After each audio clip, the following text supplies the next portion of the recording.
मैंने हाथ छुड़ा लिया और पूछा, क्या बात है रंगप्पा, आज बड़े रंग में हो।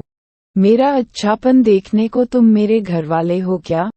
कहते हुए उठकर तेजी से चली आई। माँ जी, कल उसने पैसे मांगे थे, आज उसने पान मांगा। जिसने मड़वे के तले बैठकर मोर बांधकर गठबंधन करके हाथ थामा, वह तो कभी का चला गया। भरी जवानी में घरवाले ने मुंह मोड़ लिया। कोई और होती तो ये सोचकर खुश हो जाती कि घरवाले ने तो पसंद नहीं किया, पर कोई तो पसंद करने वाला मिला। पर मैंने अपना धर्म नहीं छोड़ा। इस बदमाश ने आकर मेरा हाथ घरवाले से भी ज्यादा हक से पकड़ लिया था। उद्धरण चिन्ह। मुझे लगा कि बेचारी का जीवन बेकार में ही दुखी होता जा रहा है। इसलिए मैंने कहा, ये सब फजीहत काहे का मंगम्मा, चुपचाप जो हुआ उस पर मिट्टी डालकर बेटे के साथ रह क्यों नहीं जाती? मैं तो रह जाऊंगी माँ जी, पर वह रहने दे तब न। बेटे से ये सब बता दो। हाय राम, हो हल्ला करके मेरी बहू तो मुझे जाति से ही बाहर कर देगी। मुझे देर हो रही है माँ जी, चलती हूँ। कल अपने उनसे पूछकर रखिएगा। कहकर संगमा चली गई। 1 घंटे बाद फिर आकर बोली, माँ जी आज एक बात हो गई। क्या? बच्चे के लिए थोड़ी सी मिठाई लेकर टोकरे में रख ली थी।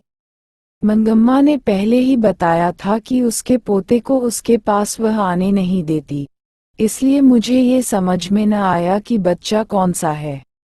मैंने पूछा, किस बच्चे के लिए? और कौन सा बच्चा माँ जी? मेरा पोता हो तो? तुम्ही ने तो कहा था वे तुम्हारे पास नहीं आने देते। उसकी माँ तो मना करती है, पर बच्चा क्या रुक सकता है? आंख बचाकर आ ही जाता है। कभी कभी जरा दूध पी जाता है, कभी दही मांग लेता है। थोड़ा सा कुछ मिल जाने पर नाच उठता है। जरा भी शोर मचाता है तो तेरी माँ सुन लेगी कहते ही चुप हो जाता है। बच्चों का खेल ही तो असली खेल है। उसी के लिए थोड़ी सी मिठाई लेकर रखी थी। वह सूकापुर है न, उधर से आ रही थी। वहाँ एक आम का पेड़ है न, उस पर बैठा एक कौवा झट से मिठाई की पुड़िया उठा ले गया। आज कैसी अजीब बात हो गई। तारांकन तारांकन। एक मिठाई की पुड़िया चली गई तो क्या हो गया, फिर से खरीद लो। ये बात नहीं माँ जी कहते हैं कि कौवे से आदमी का स्पर्श नहीं होना चाहिए, इसीलिए कहा। उससे क्या होता है?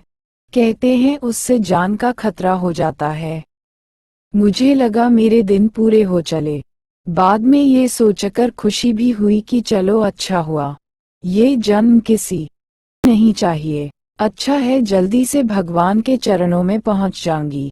जो भी हो आज ही हो। तुम भी कैसी पागलपन की बातें कर रही हो। पहले तो कौवे को आसानी से मिठाई मिल जाए ऐसे रख कर लाओ, अगर वह उठा ले जाए तो कहो कि जान का खतरा। ये कौन सी अकल की बात है। जाओ चुपचाप घर जाओ। तो आपका ये कहना है कि कोई डर नहीं है? डर वर कुछ भी नहीं, जितना झगड़ा होता है उम्र बढ़ती है। दोबारा उस बारे में मत सोचो, हंसते हंसते घर जाओ। मंगम्मा चली गई। मैं उसकी मानसिक स्थिति सोचकर आश्चर्यचकित हुई। बेटा चाहिए, बहू चाहिए, पोता चाहिए, साथ ही वह घर की बड़ी है, ये लालसा छूटी नहीं। जीवन के प्रति एक विचित्र सी ऊब। फिर भी मरने की इच्छा नहीं और अनिच्छा प्रकट करने का मन भी नहीं। हम सोचते हैं ये गांव के लोग हैं, कुछ जानते नहीं, कोई लुकाव छिपाव नहीं। तो भी लोगों की मानसिक स्थिति के पीछे परतों पर परतें हैं। बड़े घर में छोटा घड़ा समाया है। मैंने सोचा ये कैसा नाटकीय सूत्र है। मंगम्मा जब फिर से घर आई तो उसने एक समाचार दिया। अब पोता अपने माँ बाप को छोड़कर उसके पास आ गया है। वह बहुत खुश थी। उसके साहस की प्रशंसा करते हुए बोली, बिते भर का छोरा है। माँ को छोड़कर चले आने का मतलब क्या है?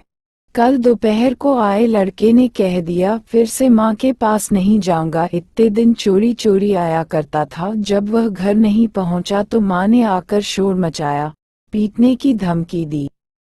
मैं नहीं जाऊंगा कहकर वह मेरी टांग पकड़कर खड़ा हो गया और कोई चारा न देखकर मैंने कहा, जा बेटा। उसके बाप ने भी आकर बुलाया, पर मैं नहीं जाऊंगा कहकर वह मेरे पास ही रह गया। माँ जी 10 दिन से अकेले घर में सोती थी। जरा डर भी लगता था। जो भी हो मर्द का बच्चा है। देखो भगवान ने उसको कैसी अकल दी। जवान बेटे ने मुंह मोड़ लिया और यह बिने भर का पोता, मैं तो हूँ, तुम चिंता मत करो कहकर आ ही गया। बहू ने तो सारी रात महाभारत मचाया। उद्धरण चिन्ह। लाख जोर लगाने पर भी वह नहीं गया। सुबह यहाँ आते समय तू अकेला कैसे रहेगा कहकर उसे उसकी माँ के दरवाजे पर ले जाकर खड़ा किया। जब वह भीतर चला गया तब मैं यहाँ आई। अब अगर वह बच्चे को पीटे तो क्या करोगी? अरे माँ जी, क्या उसे इस बात की खुशी नहीं होगी कि बेटा एक बार तो घर आया है? पास रहे तो मारने को मन करता है। देखो माँ जी, जब हम इकट्ठे थे तब मुझे कभी यह नहीं लगा कि मेरी बहू सुंदर है। अब दूर से देखती हूँ तो उसकी भौहें चढ़ी ही रहती हैं, वह बड़ी सुंदर दिखाई देती है। इसीलिए तो मेरा बेटा उस पर लट्टू है। वह भी ऐसा ही है। तब या पता नहीं चलता था कि कब घर आता है और कब खेत पर जाता है। अब मैं घर के दरवाजे पर बैठी ये देखती रहती हूँ। इतनी जल्दी क्यों चला गया?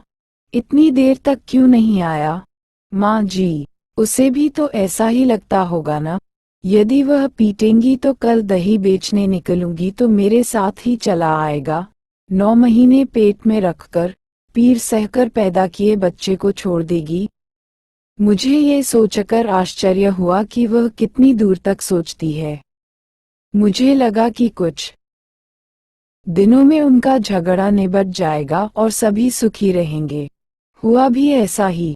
2 दिन बाद लड़का माँ के पास गया, पर उसके दूसरे दिन ही दादी के साथ मैं भी बेंगलुरु जाऊंगा कहकर जिद पकड़ ली।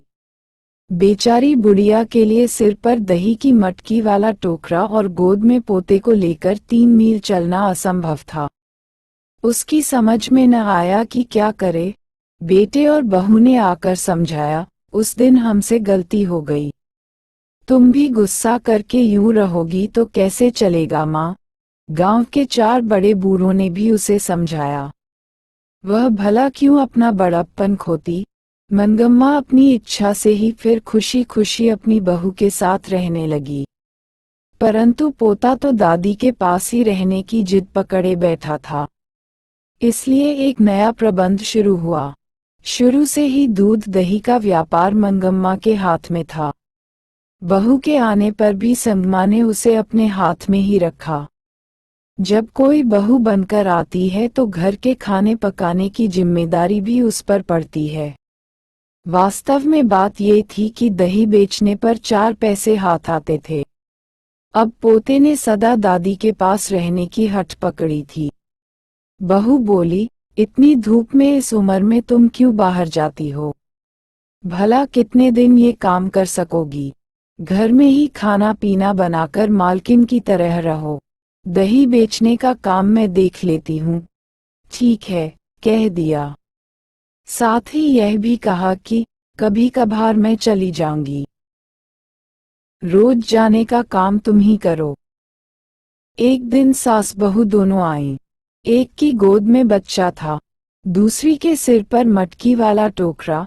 यही है माँ जी मेरी बहू बुदिया बेचारी अकेली क्यों रहे सोचकर इसने फिर से मुझे अपने साथ बुला लिया। साथ ही यह भी कहा कि तुम बेकार में धूप में मत घूमो। मैंने भी मान लिया है। आगे से यही दही बेचने आएगी।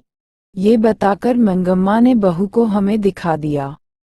मैंने सास और बहू से बात करके और संयम से काम लेना चाहिए कहकर 2 बातें अकल की समझाकर दोनों को पान सुपारी देकर भेज दिया। आजकल वह बहू ही दही लाया करती समझाकर दोनों को पान सुपारी देकर भेज दिया। आजकल वह बहू ही दही लाया करती है। सास के बारे में इतना सब सुना, अब बहू क्या कहती है, ये जानने की उत्सुकता मुझे हुई। इसलिए एक दिन मैंने कहा, अरे नजम्मा, तू तो बड़ी समझदार है, पर क्या सास को निकाल देना ठीक है? सास को निकाल देने को मैं क्या राक्षसी हूँ, माँ जी? सास हो जाने का मतलब सब बात उनकी ही रहनी चाहिए क्या? अपने बेटे को मर्द भी न माने तो वह नामर्द नहीं हो जाएगा।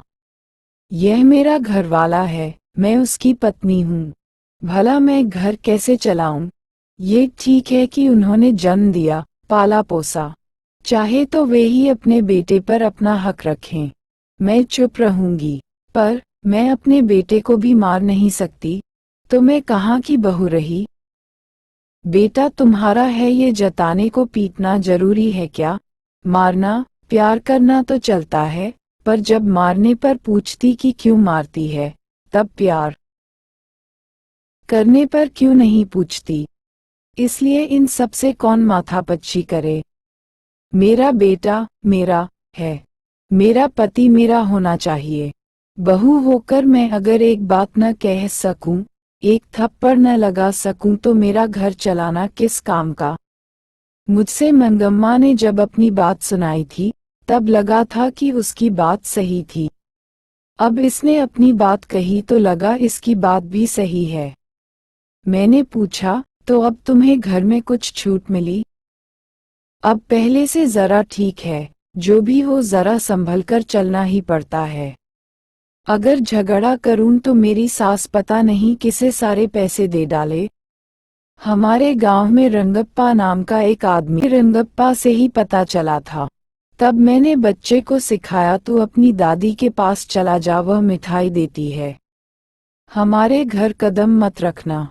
झगड़ा किसी तरह निबटाने को मैंने ये सब किया माँ जी। तो पोता दादी के पास अपने आप नहीं गया?